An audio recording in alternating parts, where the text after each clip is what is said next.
Imágenes que impactaron al mundo hace aproximadamente 8 horas. Una explosión en el puerto de Beirut, en Líbano, despierta viejos fantasmas, temores, en algunos casos fundados seguramente por los habitantes de Líbano, que han visto cómo han fallecido más de 70 personas y se habla de aproximadamente 4.000 heridos. Un hongo producto de la explosión es, digamos, lo que marca los eventos sucedidos en Beirut. Sin embargo, muchas personas intentan encontrar explicación sobre este evento a partir de que las autoridades israelíes, por ejemplo, han anunciado que nada tienen que ver con los sucesos de esta mañana en Beirut. De hecho, el presidente de los Estados Unidos, el señor Donald Trump, ha señalado que está pidiendo investigación muy al estilo de él, ¿no? Eh, ya ha señalado que podría tratarse de la mala intención de alguien, pero ¿dónde está Beirut? ¿Cuál es su importancia estratégica y qué historia hay detrás? Es importante que tengamos este concepto para poder tener la idea, digamos, desde un panorama más grande. Mi nombre es Juan José El Castillo, el J. Bienvenido a Prensa Alternativa. Suscríbete y activa la campanita. Vámonos al Google Earth y vamos a ver exactamente dónde se encuentra Beirut. Y nos vamos ahorita mismo. Escribimos Beirut y le pedimos al buscador que nos lleve precisamente a el Líbano. Si ustedes pueden ver, como ustedes pueden ver, este puerto tiene una característica muy importante. Es el principal acceso, la principal puerta de acceso al Medio Oriente. Es decir, si es que hubiera una embarcación que viniera desde Italia, por ejemplo, o viniera desde Francia, es decir, cualquier embarcación que viniera de América del Norte, de América en términos generales, o de Europa, y que quisiera evitarse el muy problemático canal de Suez, tiene como principal puerta de entrada para sacar o meter mercadería, carga, el puerto de Beirut, este de acá, donde la mañana de hoy ha habido una tremenda explosión. Ustedes seguramente se acuerdan de todos los problemas que se generan en esta zona del planeta producto del petróleo. Bueno, una opción es sacarla. Por ejemplo, el petróleo iraní tiene la posibilidad de sacarlo por el estrecho de Hormuz. Si es que se produce petróleo en esta zona, Arabia Saudita, que es tan rica en petróleo, probablemente tendría esta posibilidad o sacarla por esta zona que se llama el Canal de Suez. Sin embargo, no dejan de ser espacios muy complicados.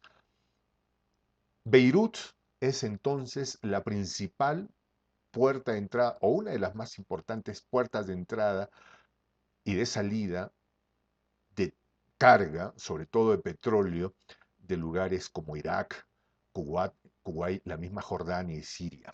¿Sí? El tema es que estos territorios han permanecido desde la formación del Estado israelí en permanente situación de tensión. ¿Qué es lo que pasa? Si ustedes se dan cuenta, el Líbano o Líbano tiene frontera sur con eh, los territorios palestinos reclamados por Israel, ¿sí? Bueno, resulta que cuando Israel impone su proyecto de su Estado, del Estado de Israel, muchas personas finalmente en calidad de refugiados se trasladan al Líbano.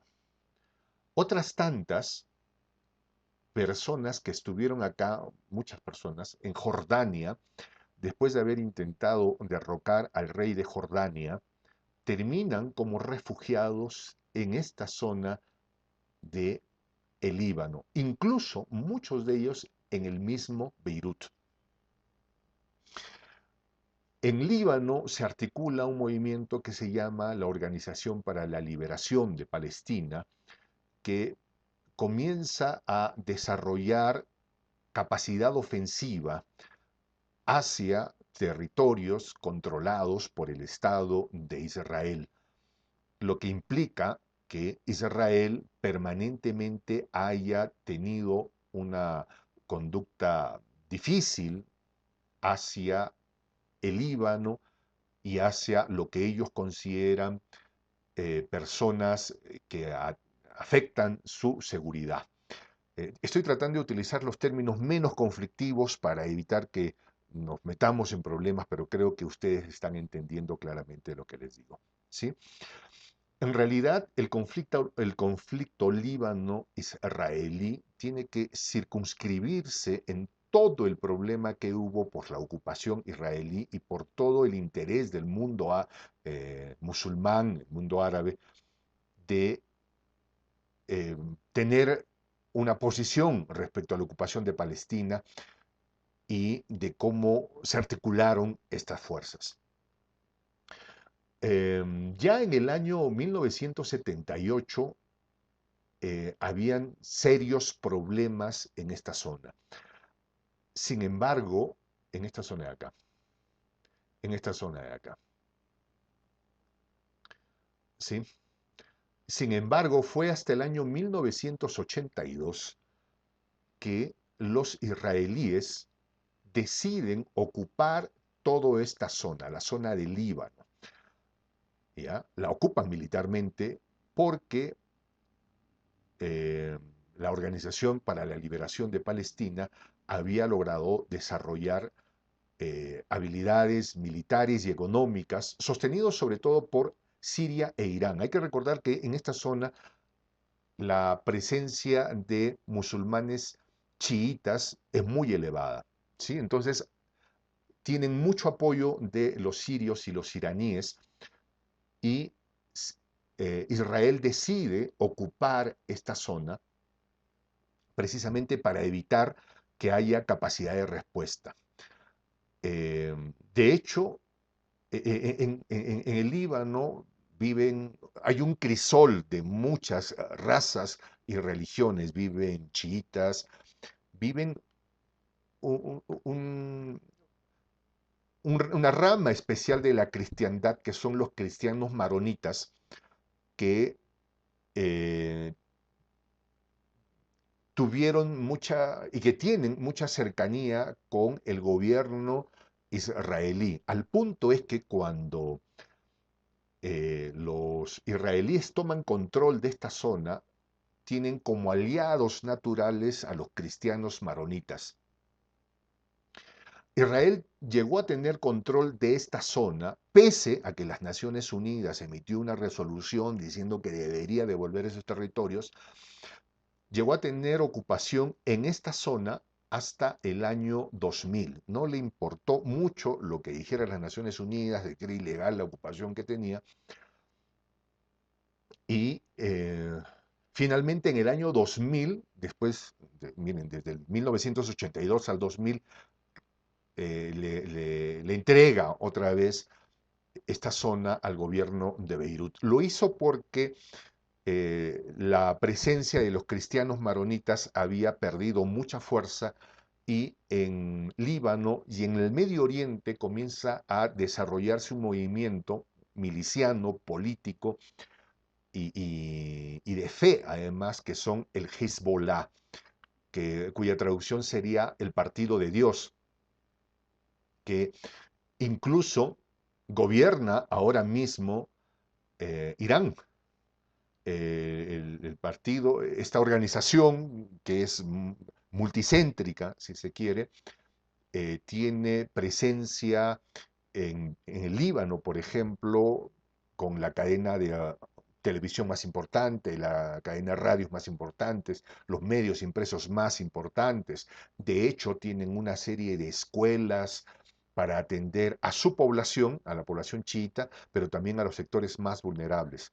Se dice o se entiende además en la geopolítica que atiende esta zona que Hezbollah tiene capacidades militares superiores al propio ejército libanés. Eh, entonces, se entiende el escenario en el que se encuentra. En el 2006, Israel volvió a atacar el territorio libanés partiendo del hecho de que seguían operándose eh, grupos armados. Para definir el término Hezbollah, y acá voy a utilizar un término que puede ser difícil, algunos los definen como terroristas, otros los definen como resistencia. Probablemente para que tengamos una mirada general y podamos hacer una definición más clara, tendremos que ver las cosas en la proyección de la historia, ¿no? Cuando nos separemos y hayan pasado unos 20, 30 años y podamos ver las cosas en la historia, podamos definir mejor qué es Hezbollah.